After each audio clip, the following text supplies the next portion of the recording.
दोस्तों, आज यहाँ पर पहली बार कितने लोग आए? पहली बार हम सारे लोग पहली बार आए। Very good. दोस्तों, मैं डीबी गायकवाड़ आप सभी लोगों का अमेगा ग्लोबल और हमारे सारे सीनियर की तरफ से आप सभी लोगों का जोरदार तालियों से इस मिशन हैप्पी लाइफ का स्वागत करता हूं। अपने आप के लिए जोरदार तालियां।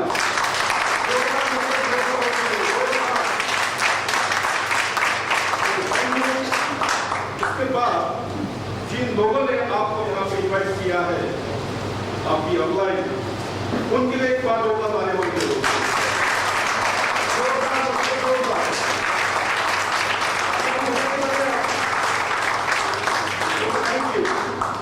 कैसा महसूस कर रहे हैं आप तालियां बजाने के बाद?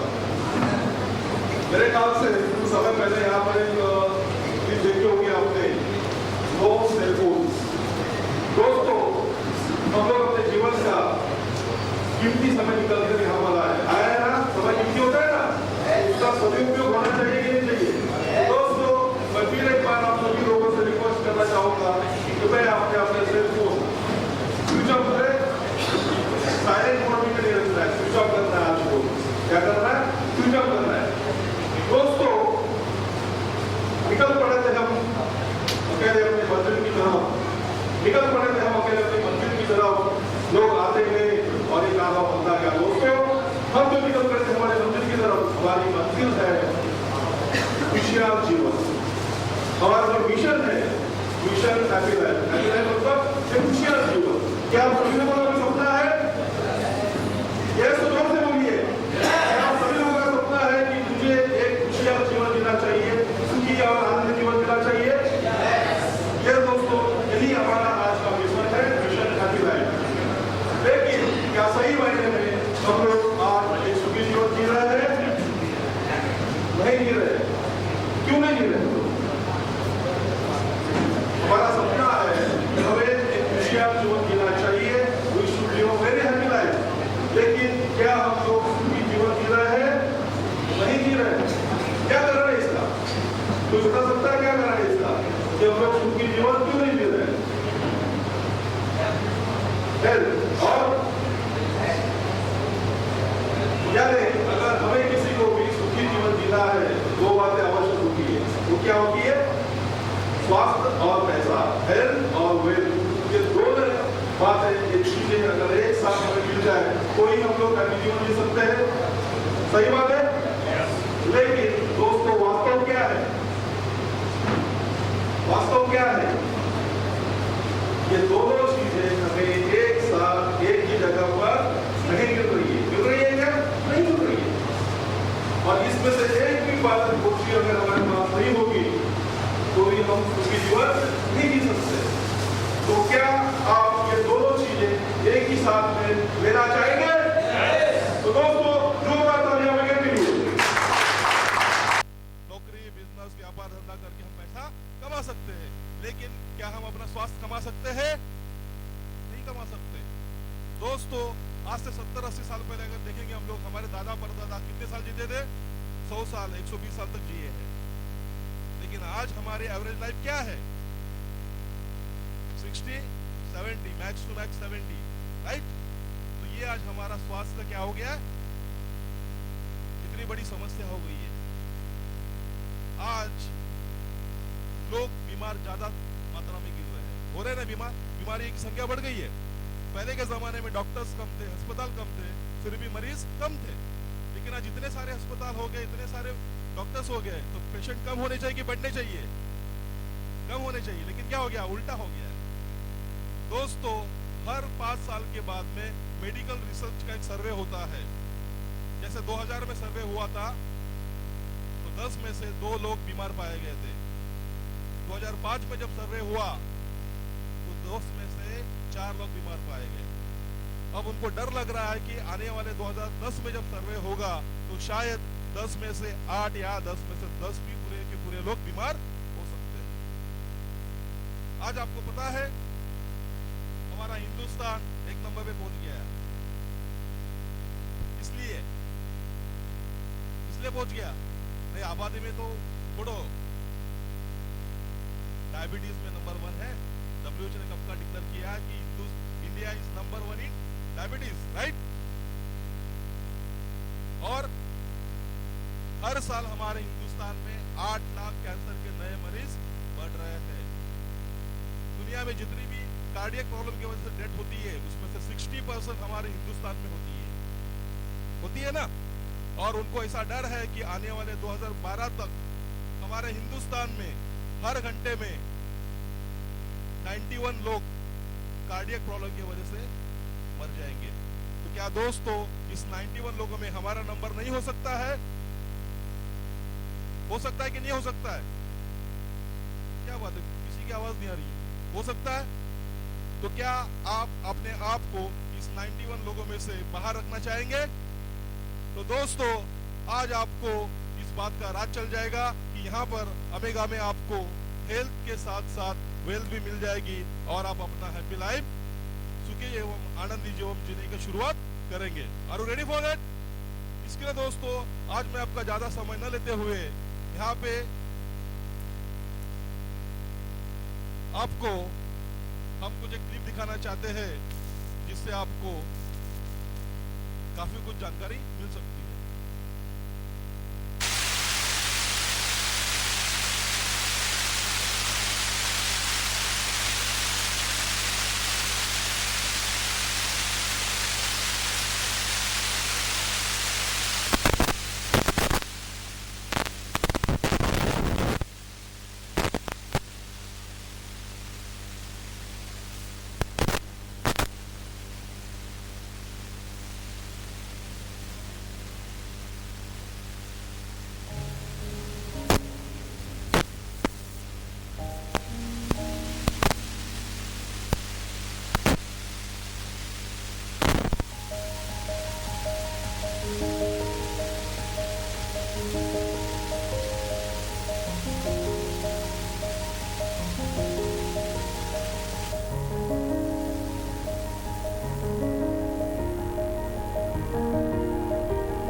आ रही है आवाज?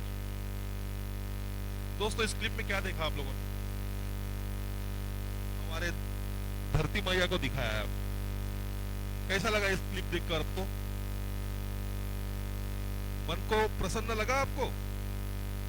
तो हमारी ये धरती मैया कितनी सुंदर है, कितनी खूबसूरत है, थी, आज भी है। दोस्तों, जितने भी आपने लोगों प्राणियों को देखा, कितना सुखी जीवन जी रहे थे, वातावरण कैसा था। हमारी जो धरती है बहुत खूबसूरत है, लेकिन क्या किया है हम इंसानों ने, उसे खराब कर दिया है।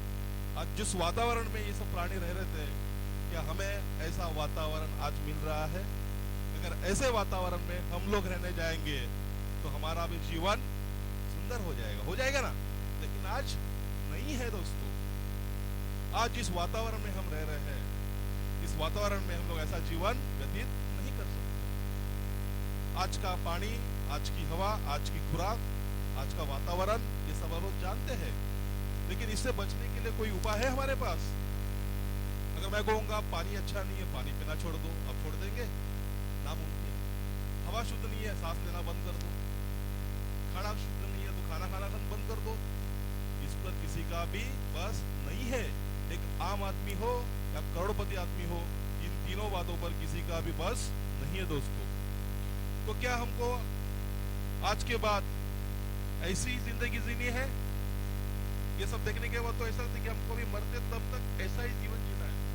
नहीं दोस्तों, आज हमारे पास एक ऐसा सुंदर सॉल्यूशन ओमेगा के माध्यम से आया है कि जहां पर अपना जीवन भी हम लोग इस तरह से व्यतीत कर सकते हैं दोस्तों।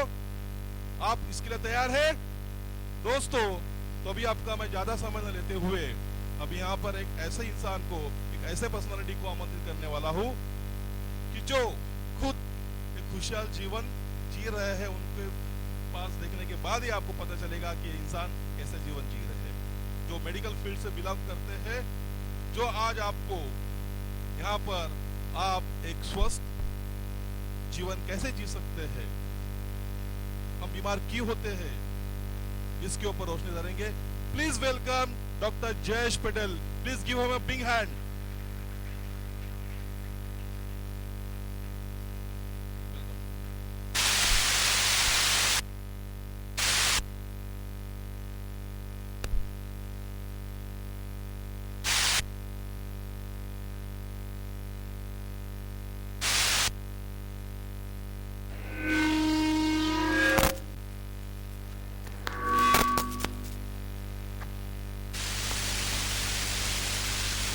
हेलो हेलो, हाँ आ रही है आवाज ठीक से?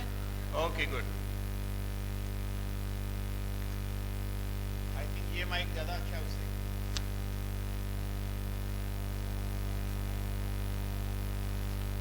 चलिए, आप काफी लोग यहाँ आज इकट्ठे हुए हैं, ये खुशी की बात है कि इतने सारे लोग हेल्थ में इंटरेस्ट रखते हैं। इसका मतलब ये है कि लोग हेल्थ कॉन्शियस होने लगे हैं। तो ये हेल्थ क्या है, इसको हम लोग डिटेल में समझेंगे। इस हेल्थ को समझने के पहले हमें ये देखना है कि ये हमारा शरीर किस तरह बना है। हमारा शरीर बना है छोटे छोटे सूक्ष्म सेल्स से बना है। सेल्स, हमारा शरीर सेल से बना है। 60,000 ट्रिलियन सेल से शरीर बना है। सेल से टिश्यू बनते हैं, टिश्यू से ऑर्गन बनते हैं, ऑर्गन से सिस्टम बनती है और कई सिस्टम मिलाकर एक शरीर बनता है। सिस्टम यानी कि digestive system, urinary system, circulation system, reproductive system, skeletal system, ऐसी डिफरेंट सिस्टम से हमारा शरीर बना हुआ है। अब ये जितनी भी सिस्टम है उसके अलग अलग डॉक्टर, उसके स्पेशलिस्ट होते हैं। स्केलेटल सिस्टम के डॉक्टर हैं जिसको ऑर्थोपेडिक कहते हैं। नर्वस सिस्टम के डॉक्टर न्यूरोफिजिशियन, न्यूरोसर्जन। हार्ट के डॉक्टर को कार्डियोलॉजिस्ट कहते हैं। डाइजेस्टिव सिस्टम के डॉक्टर को गैस्ट्रोइंटेस्टाइनोलॉजिस्ट कहते हैं। शरीर एक है, सिस्टम अलग है, इसलिए सभी सिस्टम के लिए स्पेशलाइजेशन होता है। जैसे ENT अलग डॉक्टर, आंख का डॉक्टर अलग, हर चीज के अलग अलग डॉक्टर हैं। इसका मतलब कि एक शरीर को ट्रीट करने के लिए अलग अलग सिस्टम के लिए अलग अलग डॉक्टर अवेलेबल है। और मज़ेदार बात यह है कि डॉक्टर बढ़ते ही जा रहे day by day, day by day. पहले 3, 4, 5 गली के बाद एक डॉक्टर मिलता था। आज एक ही गली में हमें 3 या 4 डॉक्टर मिल जाएंगे। तो जब डॉक्टर इतने बढ़ गए, हमारे नजीक डॉक्टर है, तो फिर लोगों ने बीमार नहीं रहना चाहिए। लेकिन लोग हेल्दी भी नहीं है, ज्यादातर लोग बीमार है। कोई ज्यादा बीमार नहीं है तो भी पेट की शिकायत से परेशान है, या कॉन्स्टिपेशन है, एसिडिटी है, या कुछ ना कुछ बीमारी है। किसी को छोटी तो किसी को बड़ी, ऐसे बीमारी में इंसान फंसा है। होना ये चाहिए कि जैसे जैसे डॉक्टर बढ़ता है, साइंस आगे जाता है, बीमारियां कम होनी चाहिए। अब इतनी बीमारी बढ़ रही है, काबू में नहीं आ रही है, तो कुछ तो वजह होगी शरीर की। तो सबसे इम्पोर्टेंट क्या है ये शरीर के लिए, कि हम लोग अगर बहुत पीछे के ज़माने में जाते हैं, समझो 500 साल या 1000 साल पीछे जाएंगे। 500 साल पहले पोल्यूशन नहीं था, तो सबसे पहले हमारे शरीर पे अटैक होता है, पोल्यूशन का अटैक होता है। पोल्यूशन आया, केमिकल आया, air pollution, water pollution, food pollution, तरह तरह के पोल्यूशन आए जिसने बॉडी पे अटैक करना शुरू किया। ये बॉडी पे अटैक करते तो बॉडी पे होता क्या है? बॉडी में होता ये है कि हमारे बॉडी में एक ऐसी सिस्टम है जो हमारे शरीर को ठीक रखती है। तो सबसे पहले एक सिस्टम है, वो है लिम्फेटिक सिस्टम, यानी कि ये फाइट करती है। सिस्टम किससे फाइट करती है? वायरस बैक्टीरिया से फाइट करती है। अगर बॉडी में कोई वायरस एंटर होता है, बैक्टीरिया एंटर होता है, तो लिम्फेटिक सिस्टम यानी कि इम्यून फोर्स जो बॉडी का है, वो उसको किल कर देता है। उसके बाद हमारे बॉडी पे जो बॉडी में जो डेड सेल्स है उसको भी निकालती है ये सिस्टम, या जो सेल्स थक गए हैं काम करके, या जो टॉक्सिन है जो बॉडी का हिस्सा नहीं है उसको निकालने का काम है इम्यून सिस्टम का। अब होता यह है कि पोल्यूशन के कारण ये हमारी सिस्टम सभी तरह उसको वर्क करना पड़ता है। वायरस को भी किल करना पड़ता है, डेड सेल को भी निकालना है, टॉक्सिन को भी डिटॉक्सिफाई करना है। तो होता यह है कि वो सिस्टम उतना स्ट्रांगली वर्क नहीं कर पाती। तो डे बाय डे हमारी लिम्फेटिक सिस्टम वीक होती है, तो वायरस अटैक करते हैं। अभी इन दिनों देखो आप कि इतने वायरस आ गए और इतने स्ट्रॉन्ग एंटीबायोटिक आ गई है। ये एंटीबायोटिक कैसे आई? जब बैक्टीरिया की खोज हुई थी, लुईस पास्चर ने की, जर्म थियरी ढूंढी, उसके बाद लोगों ने उस पर काम करना शुरू कर दिया। बस वही बात है कि जब पहले घर में मच्छर बहुत होते थे तो लोग जेटमेट लगाते हैं, मच्छर चले जाते थे। फिर मच्छर नहीं जाने लगे तो उससे स्ट्रॉन्ग आ गया, फिर उससे स्ट्रॉन्ग आ गया, उससे स्ट्रॉन्ग आ गया। क्यों स्ट्रॉन्ग आया?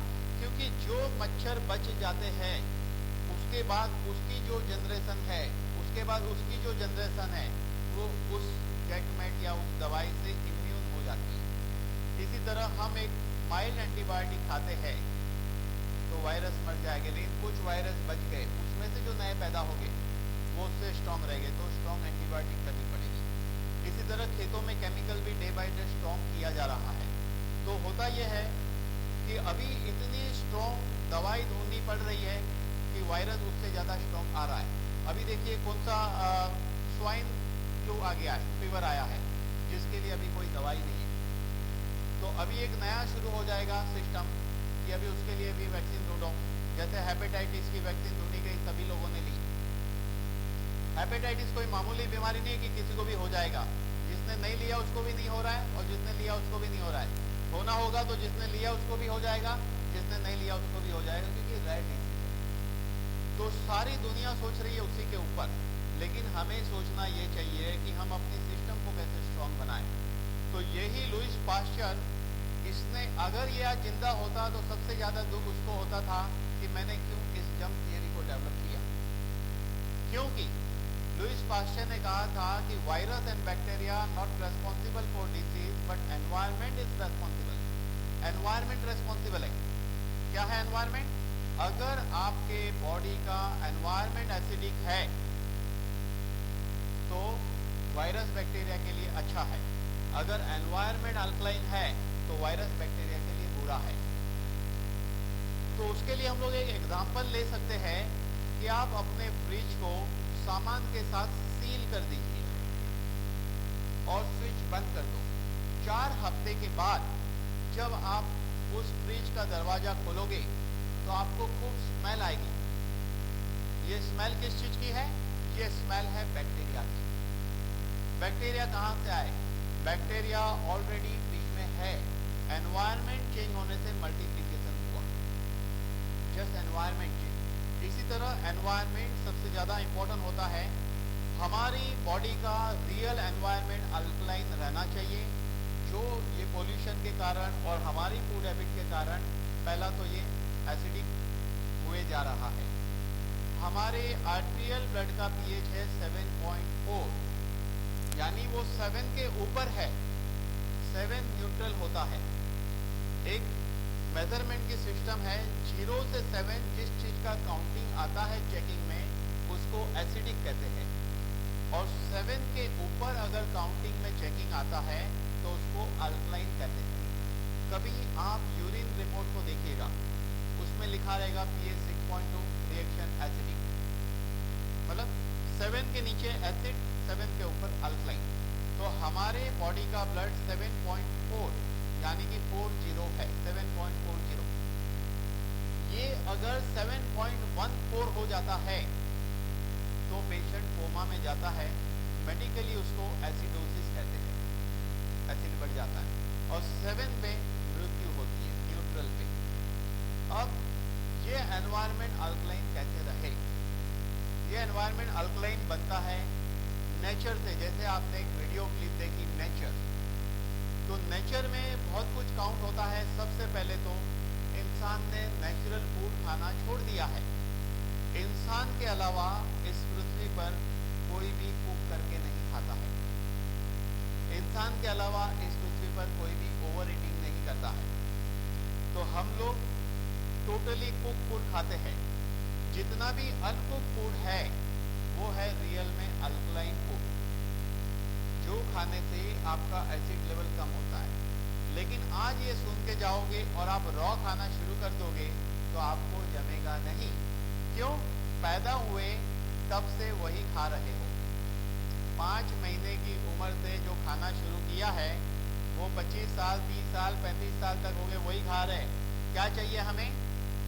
जंबो किंग, वड़ा पाव, पाव भाजी। होटल में मेजोरिटी ऑल टेबल के ऊपर आपको पाव भाजी दिखेगी। तो पहले तो इंसान ने हेल्दी होना है तो अल्कलाइन फूड की जरूरत है। जब आपका एनवायरनमेंट चेंज होना चाहिए जिससे डिटॉक्सिफिकेशन होना शुरू होगा। अब हम लोग इस सिस्टम को समझेंगे कि हमारे बॉडी में पानी कितना है। 70% वाटर है। तो लोग क्या करते हैं कि खाना खाते हैं, समझो कि आप 3 किलो खाना खा रहे हो लेकिन पानी मुश्किल से 2 किलो भी नहीं पी रहे हो। अगर आप 3 किलो खाना खा रहे हो तो आपको 5 किलो पानी पीना चाहिए, लेकिन हम वो नहीं पी पाते हैं और नहीं पीते, हैबिट नहीं है। अभी ठंडी के मौसम में क्या होता है कि ब्रश कर लिया हमने सुबह में ठंडे पानी से, प्यास खत्म हो गई। पानी इस तरह पीना चाहिए, आपको प्यास लगे या नहीं लगे हमें पानी पीने की जरूरत है, पानी पीना चाहिए। तो फिजिकल लेवल पे हमें क्या ध्यान देना चाहिए? सबसे पहले फूड एंड वाटर के ऊपर। उसके बाद हमें जरूरत है फ्रेश एयर की, नेचर की। तो लोग कहते हैं प्राणायाम करो, लोगों के पास समय नहीं है। लेकिन आप यहाँ बैठे हो, इसी तरह कभी ना कभी कहीं बैठे हो, उस वक्त आप बोलते नहीं हो। जब आप किसी से बात नहीं करते हो, बोलते नहीं हो, उस वक्त लंबी लो, लंबी छोड़ो। बातें करने के टाइम लंबी लेते हो, लंबी लेते हो, लंबी छोड़ते हो। हाँ, तो उस तरह जब बातें नहीं करते तभी भी लंबी लो, लंबी छोड़ो। जैसे बातों में लंबी लेते हैं, लंबी छोड़ते हैं, सेम काम आपने इसमें भी करना है। क्योंकि हमारे लंग्स की जो कैपेसिटी है 3500 सीसी, लेकिन हम नॉर्मल कंडीशन में जो ब्रीदिंग करते हैं वो है 850 श्वास लेते, 850 सीसी। जिससे होता है क्या, 150 सीसी विंड पाइप में रह जाता है और 700 सीसी पूरे बॉडी के लिए मिलता है। उसमें से 20% ब्रेन को जाता है और 560 सीसी बॉडी के लिए, यानी कि हम 20% लंग्स को यूज करते हैं, जबकि हमारे इस सेल्स की रिक्वायरमेंट ऑक्सीजन भी है, एक हिस्सा है। सेल्स को 4 चीज चाहिए, ऑक्सीजन, इंसुलिन, ग्लूकोज और पोषक तत्व। तो सबसे पहली चीज क्या नहीं पहुंच रही है सेल्स में? ऑक्सीजन नहीं पहुंच रहा है जितना चाहिए। ऑक्सीजन नहीं पहुंचने से सेल्स के अंदर सेल्स का फंक्शन ठीक से नहीं चलेगा, क्योंकि इंसुलिन ग्लूकोज को बर्न करता है ऑक्सीजन की हेल्प से। कोई भी चीज जलने के लिए ऑक्सीजन चाहिए, साइंस में सीखा है हमने। अगर एक मोमबत्ती जलाते हो, उसके ऊपर एक ग्लास रख दोगे तो थोड़ी सी देर में मोमबत्ती बंद हो जाएगी। क्यों? क्योंकि अंदर का ऑक्सीजन खत्म हो गया। तो इसी तरह हमारे बॉडी में ऑक्सीजन नहीं जा रहा है। तो लोगों को टाइम नहीं है, नो प्रॉब्लम। आप जहाँ पर भी हो, आपको लगता है एयर फ्रेश है, यहाँ पे एयर फ्रेश है क्योंकि एसी चल रहा है, एयर एक्सचेंज हो रही है, एयर फिल्टर भी हो रही है। तो ऐसी जहाँ शुद्ध जगह हो वहाँ आप लंबी सांस लो, लंबी छोड़ो। 3500 cc श्वास हम तब ले सकते हैं जब हम 10 सेकंड तक श्वास खींचें और 10 सेकंड तक छोड़ें। वो इंसान लंबी आयु जीता है जो पर मिनट कम श्वास चलाता है, जिसे रियल में प्राणायाम कहते हैं। प्राणायाम की सिंपल डेफिनेशन है, पर मिनट जितने कम श्वास चले उससे आपको हेल्थ मिलती है। तो हमने देखा खाने के बारे में, श्वास के बारे में।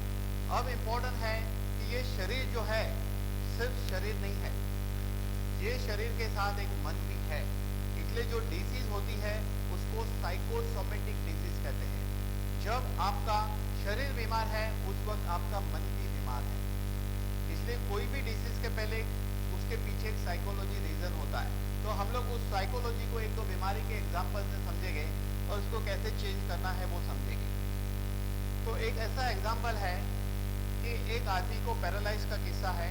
एक 58 ईयर के नहीं 62 ईयर के इंसान को पैरालाइज हो गया था। वो मेरे पास आए, 62 या 64 मतलब 60 प्लस थे। तो हमने उनको कहा कि आपके सिर पे जरूर कोई बोझा होगा। आदमी के सिर पे जब बोझा होता है तो उसे तकलीफ होती है। जैसे एग्जांपल, एक आदमी 100 किलो उठा के चल सकता है, उसके सिर पे अगर 400 किलो रख दो तो क्या होगा? बैठ जाएगा। उसको कहते हैं बोझा। बोले नहीं नहीं, मुझे कोई प्रॉब्लम नहीं है, मेरे पास इतना पैसा है कि मेरी 3 से 4 पीढ़ी बैठ के खाएगी, खत्म नहीं होगा।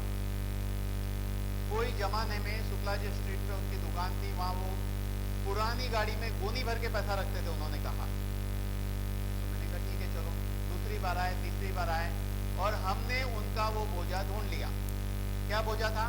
पहला लड़का जो 35-37 ईयर का कुछ था, कुछ भी नहीं कर रहा था, कोई बिजनेस नहीं कर रहा था, पहला बोझा। दूसरा लड़का उससे 2-3 साल छोटा था, वो भी कुछ नहीं कर रहा था, दूसरा बोझा। और तीसरा लड़का उनको पैरालाइज होने के 2 साल बाद बिजनेस में इन्वॉल्व होने लगा। पैसा इंसान के पास कितना भी हो, अगर बच्चे काम नहीं करते हैं, खाली आउटलाइन में नहीं होने से सफिशिएंट नहीं है। अगर वो काम भी नहीं कर रहे, अपनी लाइफ में सेटल नहीं है, तो वो एक बोझा ही है। तो जब कोई डिसीज होती है उसके पीछे माइंड भी रेस्पॉन्सिबल है। जिसको पैरालाइज होता है उसके लिए ऐसा एक बोझा होता है सिर पे। इसके अलग अलग टाइप्स है, अलग अलग केस में अलग अलग एनालिसिस कर सकते हैं। जैसे कि डायबिटीज के किस्से में हम लोग देखें, डायबिटीज क्यों हो जाता है? कोई कहता है हेरिडिटरी डायबिटीज नहीं है, बराबर, तो नहीं होना चाहिए। तो लोग कहते हैं टेंशन से डायबिटीज होता है, लेकिन नहीं। जिस तरह आज आप लेक्चर में बैठे हो, इसी तरह एक इंसान लेक्चर में यहाँ आया था। लेक्चर सुनने के बाद उन्होंने मुझे बताया कि उनको डायबिटीज कैसे हुआ था, यानी कि लेक्चर के बाद उनको डायबिटीज का कारण मिला। तो उनका ऐसा है, वो इंसान की लाइफ में वेल सेट है, 2 गाड़ी है, 1 बीवी है, बैंक बैलेंस है, अच्छा बिजनेस है, सब कुछ ठीक है। तो उसके पीछे जवाबदार क्या है?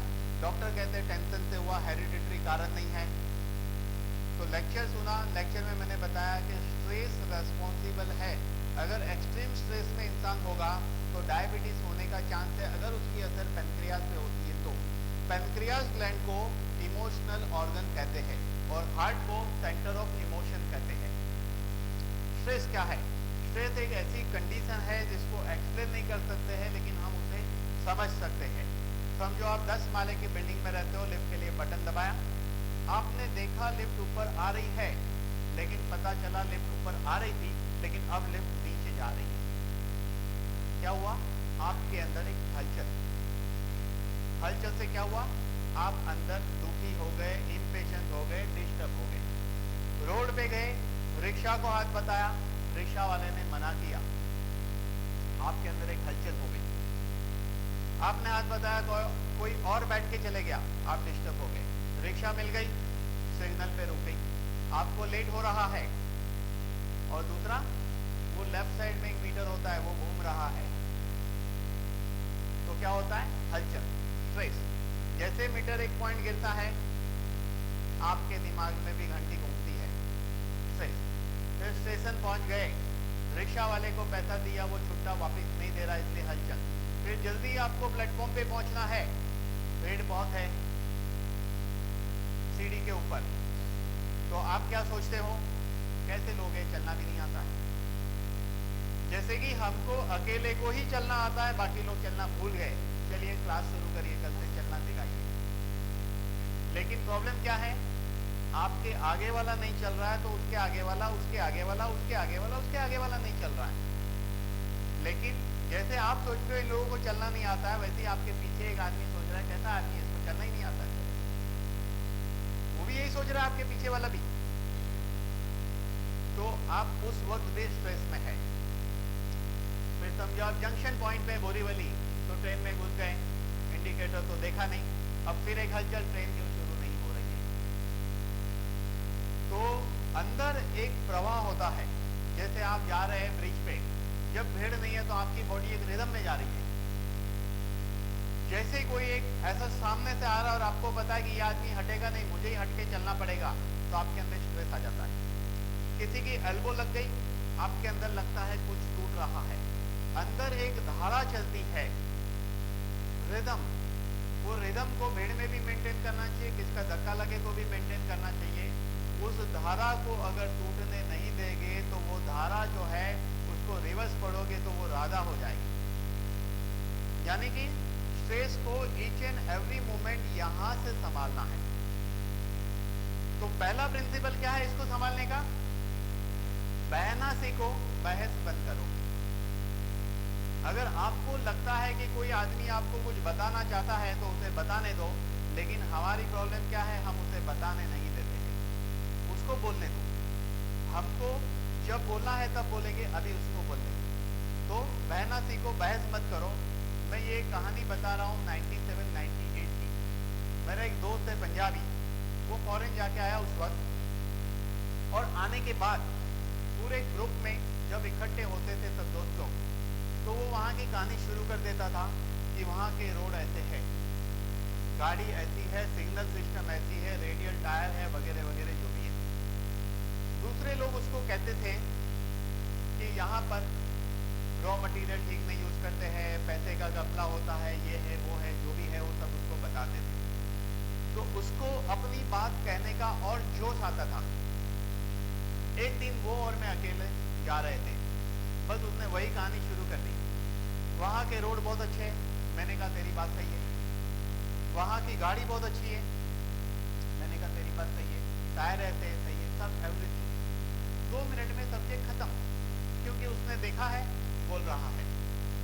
और यहाँ की परिस्थिति उसे भी पता है, हमें भी पता है। अगर हम उसको अलग से वो परिस्थिति बताएंगे तो उसके हाथ में कोई पावर या सत्ता नहीं है कि वो बंदी कर देगा। इसी तरह इसी दोस्त के साथ एक जगह हम लोग गए थे डिनर में और पहुंच गए जल्दी, परिचित से क्लोज। तो वो अंकल बोले ठीक है अभी खाने को तो टाइम है, लोग आएंगे, लेकिन हमारे घर में गुलाब जामुन बहुत अच्छे बनते हैं, आप चखो तब तक। हमने कहा ठीक है चलो गुलाब जामुन चख लेते हैं। तो उन्होंने मंगाया, एक प्लेट में 2 गुलाब जामुन रखी। हाथ के बनाए हुए गुलाब जामुन एक साइज के नहीं होते, क्योंकि वो डाई से नहीं बनते, अंदाज से बनते। तो मैंने उसको कहा तू ले, वो कहता है पहले तू ले। ऐसे तू ता चलती रही, आखिर में वो नहीं माना। पंजाबी लोग थोड़े ज्यादा अच्छी तरह खिलाते लोगों को। तो फिर मैंने एक उठाया और खाना शुरू किया। उसने कहा तेरी जगह मैं होता तो छोटा लेता। मैंने कहा खाना वैसे ही तुझे छोटा मिल रहा है। बात तो वही है। तो कहने मतलब कि हम लोग बहुत घटनाएं सोच के नहीं करते, लेकिन जब कोई बोलता है तो हम उसमें बहस करना शुरू कर देते हैं। तो फर्स्ट प्रिंसिपल, बहस करना बंद कर दो। स्ट्रेस का सबसे बड़ा कारण ये है, जो लोग प्रोफेसर होते हैं, पढ़ाते हैं, टीचिंग का काम करते हैं, उनको स्ट्रेस होता है। क्यों स्ट्रेस होता है पता है? कि टीचर लोग को ये लगता है यहाँ पे भी कोई पढ़ाने वाला बैठा होगा जो बच्चों को पढ़ाते होंगे। पढ़ाने वाले को ये लग रहा है कि बच्चे के दिमाग में जा रहा है कि नहीं जा रहा है। आप समझ रहे मेरी बात को? तो वो अंदर से ये हो रहे हैं। लेकिन जब हम पढ़ा रहे हैं, अच्छा अगर हमें पता है तो लोगों के दिमाग में जाएगा, ये हमें भरोसा होना चाहिए। लेकिन ऐसा भरोसा नहीं होता है खुद के टीचिंग के ऊपर, इसलिए उसको स्ट्रेस होती है पढ़ाने वाले। तो स्ट्रेस हर मोड़ पे होता है, किस तरह उसको अवॉइड करना है। दो दोस्त आर्ग्यूमेंट करते स्ट्रेस होती है, कभी ट्रेन में टिकट लेने के टाइम स्ट्रेस होती है। Each and every moment stress होती है। हमारा सबसे बड़ा शत्रु और दुश्मन स्ट्रेस है, तो इसको अवॉइड करना है। तो फर्स्ट प्रिंसिपल, बहना सीखो, बहस बंद करो। Second principle very very important, क्या है? सुनना सीखो। हम कभी सुनते नहीं है, लेकिन आप कहोगे आप तो सुन रहे हैं। ये तो सिचुएशन ही वो है कि आपको सुनना है, मुझे बोलना है, लेकिन लाइफ में हम सुनते नहीं है। जैसे एग्जांपल, हम लोग शादी में गए, हमारा कोई परिचित मिल गया, जनरल बात हो रही थी, अचानक उसने अपने प्रॉब्लम के बारे में बताना शुरू कर दिया। यानी उसके जो भी दुख या प्रॉब्लम रहेंगे लाइफ के, चाहे बिजनेस के हो या फैमिली प्रॉब्लम हो या हेल्थ के प्रॉब्लम हो, अभी वो बताना शुरू कर ही रहा था, इतने में आपने भी बताना शुरू कर दिया अपना प्रॉब्लम। इसलिए कि आप ये जताना चाहते हो कि तेरे दुख से मेरा दुख बड़ा है। उसका मजा हो गया किरकिरा। आप उसे बोलने दो, आप सुनो। आपका काम क्या है? जस्ट तकिया कलाम यूज करिए। हाँ ठीक है, आगे बोलो, वो बहुत बुरा हुआ, 5-6 सेंटेंस बोलो। वो बोल के हल्का हो जाएगा, उसका स्ट्रेस दूर हो जाएगा। वो आदमी आपके बारे में क्या कहेगा कि ये आदमी बहुत अच्छा बोलता है, जबकि बोला उसने, आपने सुना, आपकी एडवर्टाइज सुनी। ये जो मैं प्रिंसिपल बता रहा हूँ ना, ये क्यों? ये 3 प्रिंसिपल, पहला मैंने बताया, दूसरा बता रहा हूँ। ऐसे करते करते आपके चाहत बढ़ेगी। 2 तरीके से लोग आपको रेस्पेक्ट देते हैं। 2 चीज आपके पास है, या तो ज्ञान या तो पैसा। ये दोनों चीज आपके पास नहीं है, तो जो प्रिंसिपल मैं अभी बता रहा हूँ, बहना सीखो, बहस बंद करो, सुनना सीखो, ये प्रिंसिपल आपको कामयाब बनाएंगे, आपके चाहत बढ़ेंगे। तो धीरे धीरे होगा क्या? एक नया आदमी भी, उसको आप थोड़ी सिंपैथी दो, आपका एक दोस्त बन जाएगा। Second principal. थर्ड प्रिंसिपल, लोगों को बुलाओ। हम क्या करते, बड़े चालाक है, हम जा रहे, हम बरोबर देखते हैं कि एक अपना परिचित आ रहा है, हमने बहुत दूर से देख लिया, फिर क्या नक्की किया, देखता हूं बुलाता है कि नहीं। हमने तो पहले नक्की कर लिया है। फिर क्या हुआ? वो आदमी बेचारा टेंशन में है, ख्याल में है, कुछ सोच में है। ऑलवेज आंख देखते हुए देखती है, ऐसा मत सोचिए। कभी कभी आदमी विचार में है, आंख आपकी ओर है, लेकिन माइंड और आंख का जब ट्यूनिंग होता है तब इंसान देख पाता है। हो सकता है उसका ट्यूनिंग कहीं और हो और वो बाजू से निकल गया। बाद में आप क्या करते हो? दूसरे दिन उसको फोन करते हो, क्या बोलते हो? बहुत अकड़ आ गई, मेरे बाजू से गया और बुलाया तक नहीं।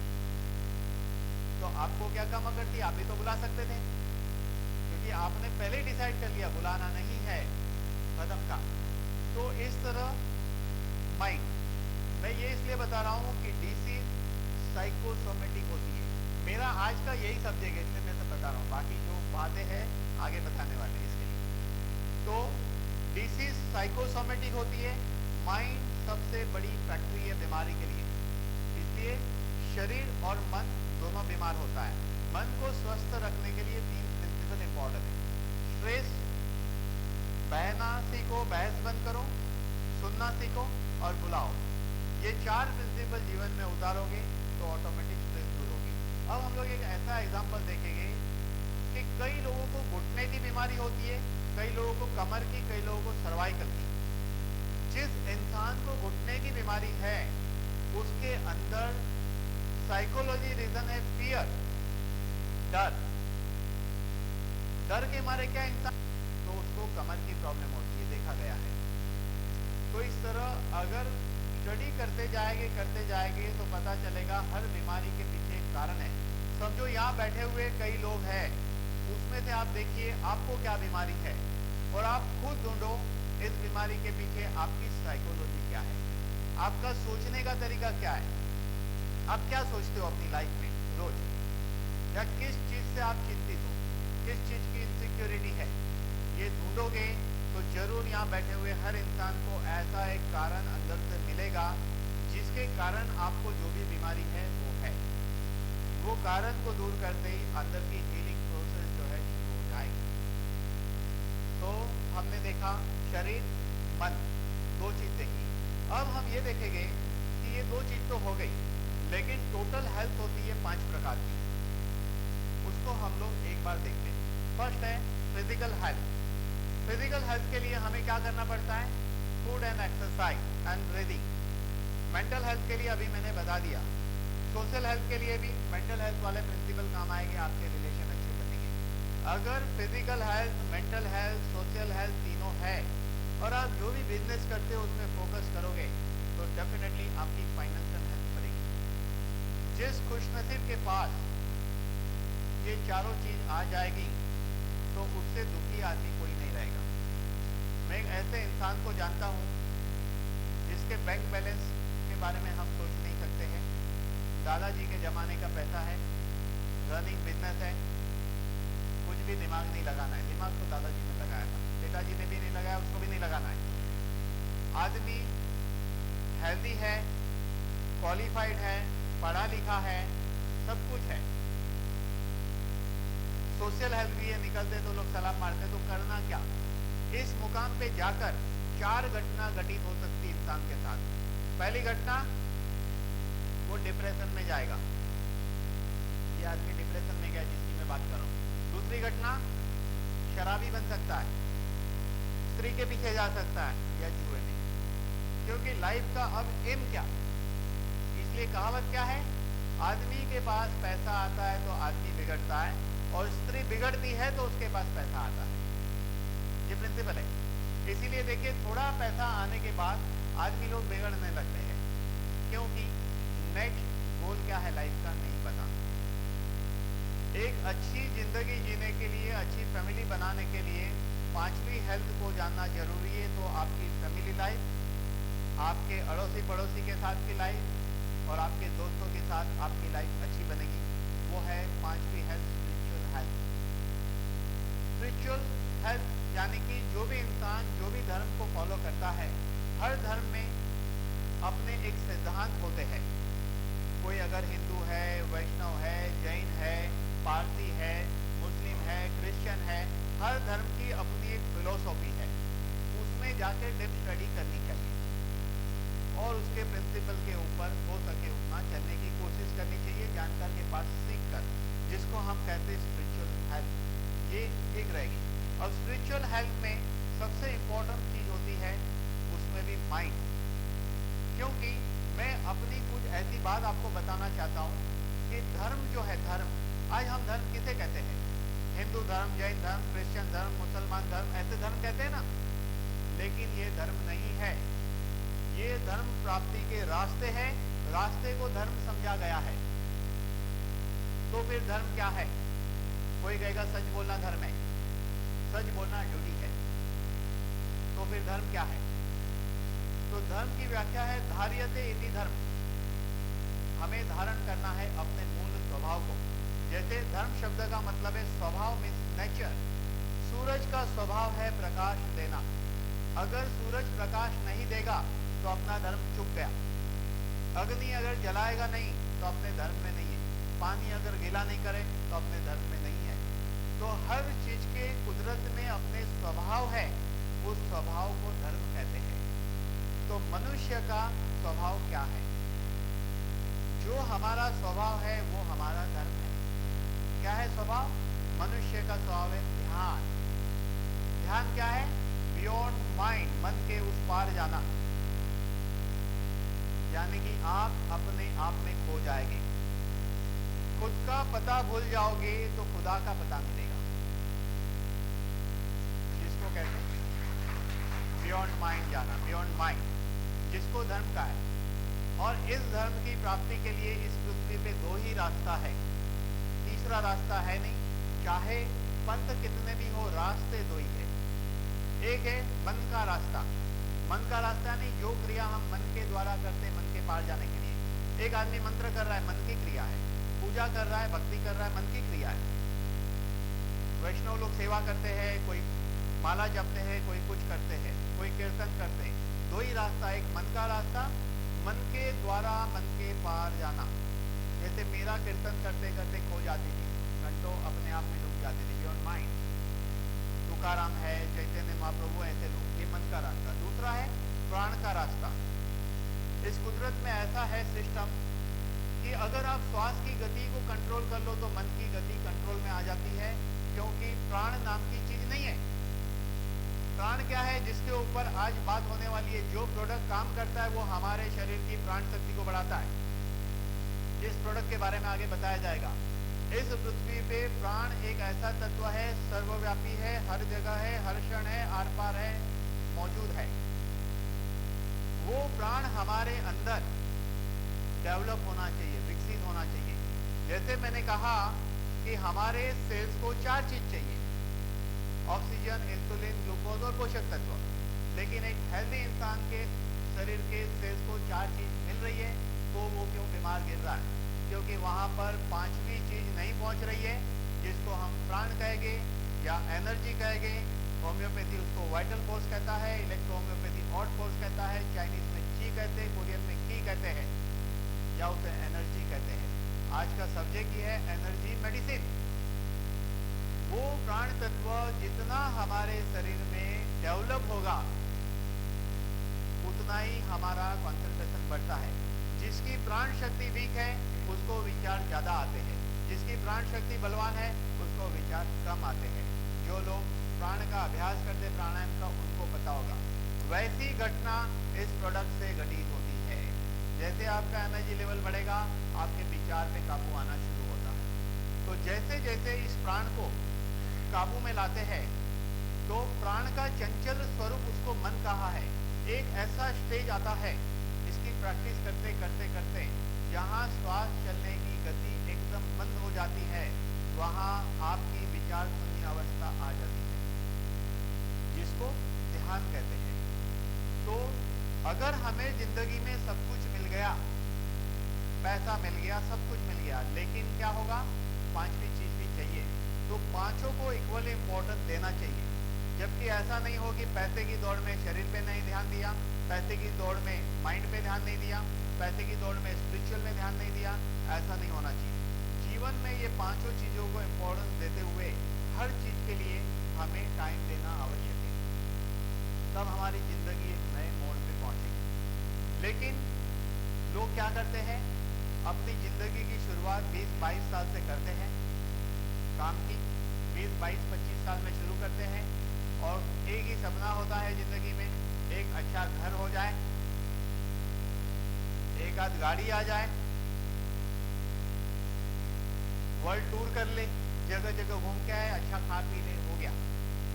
लेकिन क्या किसने ये गोल बनाया बाकी का कि मैं अपने माइंड को ठीक रखूं, मैं अपने सोशल लाइफ को ठीक रखूं, मैं अपने हेल्थ को ठीक रखूं? इस जो एक ख्वाब है वो सारा मिल जाएगा, लेकिन एक समय ऐसा आएगा न फिजिकल हेल्थ ठीक है, न मेंटल हेल्थ ठीक है, न सोशल हेल्थ ठीक है, कोई पूछ नहीं रहा आपको, बराबर? ना मेंटल हेल्थ ठीक है, ना किससे प्रॉपर कम्युनिकेशन कर सकते हो। तो ये सब चीज इक्वली इम्पोर्टेंट है। तो यहाँ पर जिस कंपनी का आप टाइटल देख रहे हो, अमेगा ग्लोबल, ये एक ऐसी कंपनी है, ये कंपनी सिर्फ एनर्जी के प्रोडक्ट के ऊपर काम करती है। इससे हमारे शरीर का जो प्राण का स्तर बढ़ता है। जैसे एक टेक्नोलॉजी है, बायोमैग्नेटिक टेक्नोलॉजी है कंपनी के पास, MZ फ्यूजन टेक्नोलॉजी है, ईगा टेक्नोलॉजी है, ऐसे डिफरेंट डिफरेंट टेक्नोलॉजी कंपनी के पास है। ये सारी टेक्नोलॉजी हमारे प्राण के स्तर को बढ़ाती है। तो जो लोग प्राणायाम नहीं कर पाते हैं वो लोग इस कंपनी के प्रोडक्ट को यूज़ करेंगे तो उनका एनर्जी लेवल बढ़ेगा, यानी प्राण शक्ति बढ़ती है। तो थिंकिंग जो है, ओवर थिंकिंग में से आदमी को काबू में आता है। ये प्रोडक्ट आपके एसिडिक लेवल को अल्कलाइन बनाएगा और अपने आप अंदर एक हीलिंग की प्रोसेस शुरू हो जाएगी। ये अभी मुझे इस सब्जेक्ट पे नहीं कहना है, इसलिए मैं यहाँ रुकूंगा और अभी यहाँ पे रुकता हूँ। Thank you. So very big hand to Dr. Jayesh Patel, जोर से तालियां। ओके, मैं डॉक्टर नहीं हूँ। मेरा नाम मिलिंद तांबे और आगे का पूरा सेशन कंडक्ट करने की रिस्पॉन्सिबिलिटी मेरे ऊपर आई है। डॉक्टर जयेश के साथ रह रहे के मेरे पास भी बहुत सारा असर मेरे ऊपर इस चीज़ों का हुआ है। जो 5 हेल्थ आपको इन्होंने बताई है, जो भी हेल्थ के ऊपर अभी इन्होंने आपके साथ डिस्कस किया है, लास्ट सेशन में मेरे साथ एक मेरा दोस्त आया था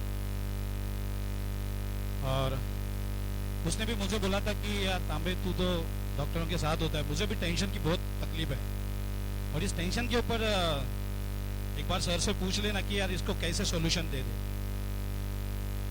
तो अभी मैं तो डॉक्टर नहीं हूँ, क्योंकि इन्होंने अभी जब जितनी बातें बताई मुझे पता नहीं अभी आपके दिमाग में उसमें से कितनी है। हेलो, कोई बता सकता है तुरंत ये 5 जो हेल्थ है वो? नहीं, हमें पता होता है कि हेल्थ के बारे में हमें क्या प्रिकॉशंस लेने हैं, योगा करना है, जॉगिंग करनी है, एक्सरसाइज करनी है, लेकिन ये हम बहुत बार नहीं कर पाते क्योंकि हमारा सबका गोल एक ही है, पैसा। पहला वो आने दो, बाद में सब करेंगे। पहला वो एक बार फिक्स हो जाएगा ना, तो वो सेट होने के बाद हम सेट हो जाएंगे। बाद में हम सेट हो जाते, पूरा पैसा वो सेटिंग में लग जाता है, राइट? सो उसी दोस्त को मैंने एक बार, उसने मुझे पूछा कि तांबे कुछ तो टेंशन का इलाज बता। मैंने उसको एक छोटा सा स्टोरी बताता हूँ और शायद उससे आपका स्ट्रेस भी कम हो सकता है, क्योंकि आपको भी एक ऐसी मैं दवा दे दूंगा बिना डॉक्टर होते हुए भी, कि जिससे टेंशन आप 2 मिनट में दूर कर सकते हैं। एक ऐसी फैमिली थी, 2 फैमिली थी जो आमने सामने रहती थी, mister Shah and mister Gupta. And एक बार ऐसे हुआ कि मिस्टर शाह की जो मिसेस थी, उन्होंने रात को 1:30 बजे उनकी नींद खुली तो देखा कि मिस्टर शाह जो बिस्तर के बाजू में चक्कर काट रहे बहुत जोर जोर से। सो उन्होंने उनको तुरंत पूछा कि अरे आप सोए नहीं?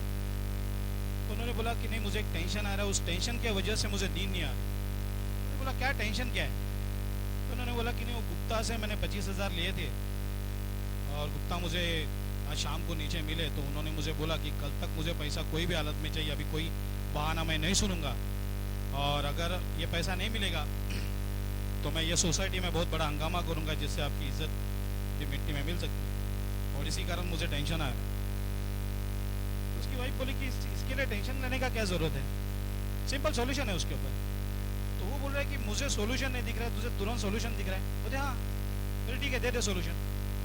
वो डोर ओपन की, सामने गई, गुप्ता की फैमिली की बेल दबाई, मिस्टर गुप्ता 2:30 बजे बाहर आए।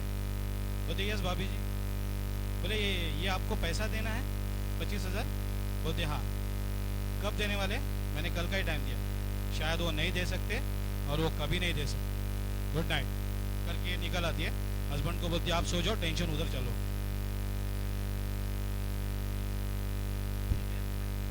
कोई भी चीज में ये डिपेंड करता है हमारे ऊपर कि हम लोग टेंशन को कैसे लें। ये छठवा बीमारी है जो मैं आपको बताया, छठवा हेल्थ है। कोई भी चीज को अगर आप लेते हो तो टेंशन है, निकल गया तो, अगर आप मानते नहीं है तो नहीं है। अब गुप्ता का टेंशन ऐसे हो गया कि उसको सुबह तक नींद नहीं आएगी, शाह सो गए। ओके, सो दिस इज ये लाइफ में कितने भी बोला जाएगा तो ये दिस इज वेरी इंपॉर्टेंट कि अगर हमारे पास बहुत सारा पैसा हो, सब कुछ हो, लेकिन अगर हम 2 रुपए की टॉफी नहीं खा सकते क्योंकि हमें डायबिटीज है, हम लोग चल फिर नहीं सकते क्योंकि हमें हाई बीपी है, अगर ये सारी चीजें तकलीफें अगर हमें होगी तो जिंदगी में कोई भी चीज हम लोग एंजॉय नहीं कर पाएंगे। और आज का ये हमारा जो भी सब्जेक्ट है is more than 99% related to health है दोस्तों। और जैसे ये हेल्थ है वो हम इस कंपनी के द्वारा आपके पास कैसे लेके आ रहे हैं। So regarding what is omega global, क्या है एनर्जी, क्या है ये कंपनी, और इस कंपनी के माध्यम से हम आपके सामने किस तरीके से ये हेल्थ को रख रहे हैं और ये सारी चीज़ें रखने के लिए I am going to invite दूसरा मिलिंद है, एक मिलिंद आपके सामने। I am going to invite my best friend Milind Parab. Please welcome mister Milind परब।